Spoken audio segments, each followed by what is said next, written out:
More things I've learned living with someone with cognitive impairment or dementia. Wait.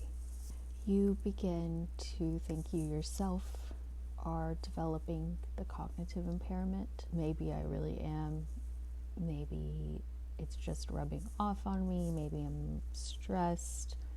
Could be many factors, but I do notice that I feel that my vocabulary, the range of my vocabulary is becoming more and more narrow.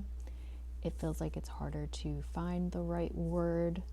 I noticed after living in Armenia for 2 years, after Peace Corps, my noun-verb agreement, my conjugations were off. Sometimes I would say like I have ate rather than I have eaten. And I notice the same thing sometimes happening now where I feel like my past tense verbs, that relationship that used to be so natural, unconscious, is becoming a little more clunky and uncertain. It's scary how you think language, your native language, is so ingrained and embedded in you, but parts of it can become distorted.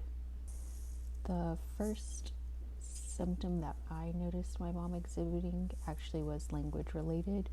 It was with pronoun usage. I know I see a lot of posts about people who are trans and they are using the different pronouns and their loved ones with dementia can't remember. My mom's issue, I'm not trans, and yet she would use pronouns in incorrect ways, referring to women around me as he or they, referring to myself. She would be talking to me and she would talk about my younger self in the third person, like she rather than you. So like she was such a good girl rather than you were.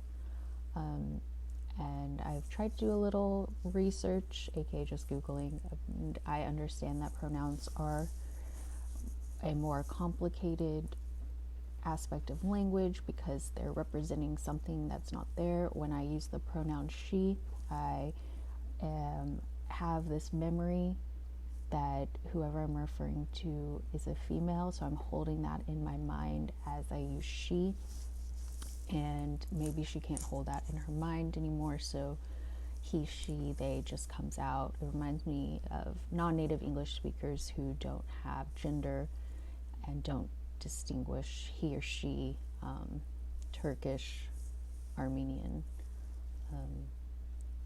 where they'll say he, and sometimes when she does correct herself, she'll be like he, oh no, she. So